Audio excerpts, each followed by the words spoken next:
बताना चाहेंगे। पीआईबी के फैक्ट चेक विभाग ने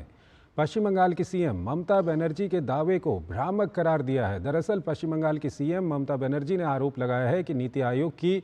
9वीं गवर्निंग काउंसिल की बैठक के दौरान उनका माइक्रोफोन बंद कर दिया गया था। पीआईबी ने इस दावे को गलत बताते हुए कहा कि ये दावा भ्रामक है। घड़ी के मुताबिक उनके बोलने का समय समाप्त हो चुका था, यहां तक कि इसका संकेत करने के लिए घंटी भी नहीं बजाई गई। पश्चिम बंगाल की सीएम के बोलने की बारी लंच के बाद आनी थी, लेकिन पश्चिम बंगाल सरकार के आधिकारिक अनुरोध पर उन्हें 7वें स्पीकर के रूप में शामिल किया गया, क्योंकि उन्हें जल्दी लौटना था। अरुण हमारे संवाददाता हमारे साथ बने हुए हैं। अरुण, ये इस तरह की जो राजनीति चल रही है, एक तरफ बात हो रही है कि 2047 तक भारत को विकसित राष्ट्र बनाना है, उसके लिए राज्यों को सबको एक साथ आना होगा, केंद्र के साथ मिलके, केंद्र और राज्य को मिलके आगे बढ़ना होगा। उस सब के बीच इस तरह की राजनीति। बिल्कुल चंद्रशेखर, जैसा कि हम जानते हैं कि इस बैठक का लक्ष्य कि कैसे एक टीम के तौर पर तमाम जो राज्य और सेंटर यानी स्टेट और सेंटर मिलकर के काम कर सके। हमारे गवर्नमेंट सोर्सेज जो हमें क्लियरली इस बात को बता रहे हैं कि waste Bengal chief minister Mamata Banerjee को लंच से पहले जाना था, तो इनफैक्ट उनका जो समय था बोलने का वो प्रीपोन किया गया और हर चीफ मिनिस्टर को यहाँ पर जो आए हैं या जो उनको बकायदा समय अलॉट किया गया था, एक लिमिटेड टाइम अलॉट किया गया था, बिकॉज हर स्टेट को अपने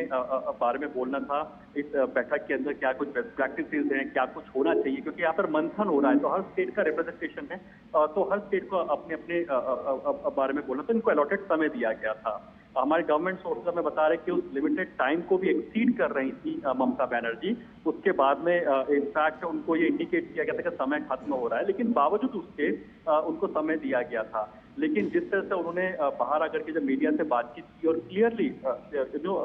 आउटराइटली कह दिया कि उनके माइक को ही बंद कर दिया गया, उनको बोलने नहीं दिया गया, तो एक तरह से ये फैक्ट चेक भी हुआ है कि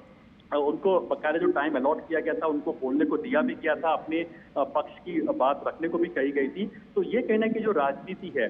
इसी से ऊपर उठने की बात प्रधानमंत्री नरेंद्र मोदी भी कहते हैं, क्योंकि अगर अब हम एक लक्ष्य बना रहे कि 2047 तक अगर विकसित भारत बनाना है, हर स्टेट अगर अपनी दिशा में आगे बढ़ेगा और हर स्टेट अगर अपनी राजनीति के लिए अगर तुल जाएगा, तो आई थिंक उस लक्ष्य को हासिल करना मुश्किल होगा। वही चीज प्राइम मिनिस्टर मोदी कह रहे हैं कि हमें एक टीम की तरह से काम करना है, सेंटर और स्टेट को एक तरह से। वो पहले भी इस बात का बात कह चुके हैं कि हमें राजनीति से ऊपर उठ करके राष्ट्र नीति पर फोकस करना चाहिए, राष्ट्र हित के लिए हमें काम करने की जरूरत है, और वही एक तरह से यहाँ पर देखा भी गया। लेकिन जिस तरह से ममता बनर्जी